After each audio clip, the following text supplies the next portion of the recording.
दुनिया में बेमिसाल हो विश्व रतन भीम, तुमने कर दिया कमाल। देश के इतिहासकारों ने सही बातों को आगे कभी नहीं बढ़ाया, क्योंकि कलम उनके हाथ में थी, इतिहास उनके हाथ में था, सरकार उनके हाथ में थी। उनका जैसा मन हुआ उन्होंने वैसा लिखा।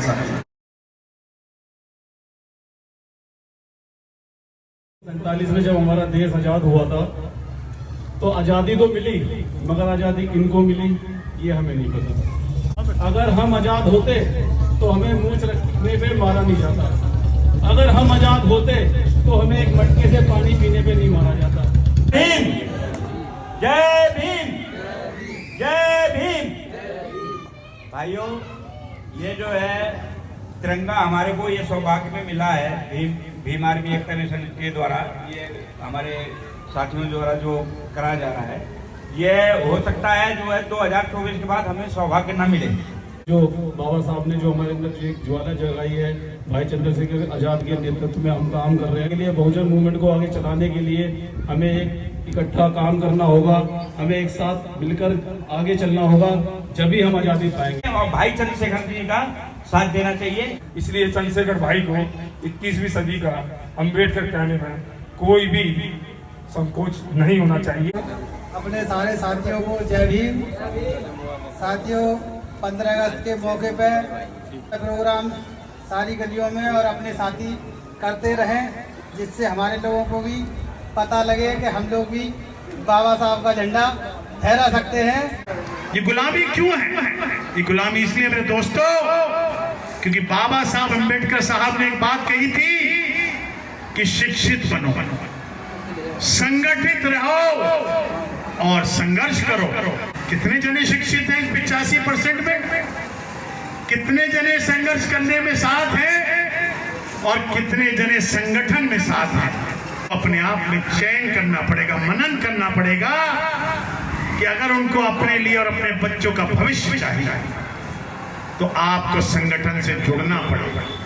आपको बाबा साहब के अगर आप अनुयायी हो, SC ST OBC माइनॉरिटी के लिए अपना जीवन लगाया, अपने अंदर झांक कर देखे कि हम कितना योगदान।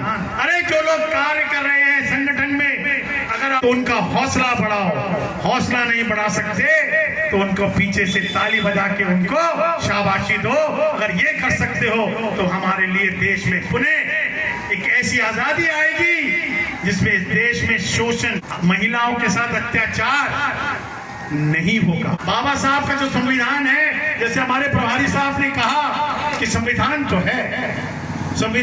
है, लेकिन उस संविधान को लागू नहीं करा गया। अरे कैसे करेंगे लागू? कैसे करेंगे लागू? संविधान की जो प्रारूपता है, वो प्रारूपता है कि हर नौजवान को रोजगार देना, हर महिला को सुरक्षा देना, हर व्यक्ति को रहने के लिए व्यवस्था देना। लेकिन मान्यवर, आज कोई इसमें अलग बेते भी नहीं, ABC भी नहीं है कि जागो मोहन प्यारे, ये समय है, ये जवानी है, ये उम्र है, अगर अब नहीं तो कभी नहीं। जय भीम, जय भारत। मनु व्यवस्था में रहकर अपनी बहन बेटियों की रक्षा करनी पड़े, उन्हें बचाना पड़े, तो ऐसी आजादी हमारे लिए बेकार है। मटियाला विधानसभा से 500 लोग भी तैयार होकर वहां पहुंचेंगे। मैं यहाँ की टीम को निरंतर काम करने के लिए ऐसे ही बधाई देता रहूंगा और अपने प्रभारी साहब से भी आग्रह करूंगा, ये आपकी बगिया है, आपको सौंप दी है, अब इसकी निराई बिराई इस तरीके से करो, इनमें जोश तो है, इनमें दिशा देने का आप काम करो।